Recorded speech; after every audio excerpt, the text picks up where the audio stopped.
கொஞ்சம் நல்ல ரேங்கில் இருக்காங்கன்னு பார்க்கணும்.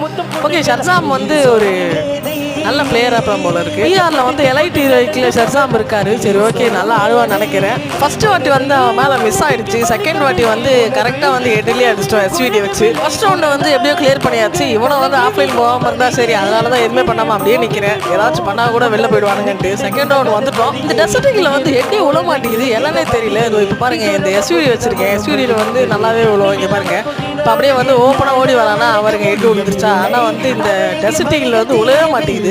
ரவுண்டில் வந்து அவனும் குரோவால் போட்டு தப்பிச்சுக்கிட்டே இருக்கான். சரி, அதனால் நம்ம வந்து ஓப்பன்லேயே நின்று ஆடுவோம், அதனால வச்சு வெளில வருவான்னு பார்த்தா அவன் பாட்டு டக்குன்னு வச்சுட்டு போயிட்டே இருக்கான். 7 வந்து ஒரே ஒரு புல்லட்டு தான் அடித்தா, அப்படியே ஹெல்மெட் லெவல்லாம் பொழந்துருச்சு. ரவுண்டில் நான் கண்டிப்பாக வெறும் டெசர்ட்டிங்கில் மட்டும்தான் அடிக்க போகிறேன். இவன் வேறு குதிச்சு எங்கெங்கேயோ ஓடிக்கிட்டே இருக்கான். அதோ இங்கே தான் இருக்கான்.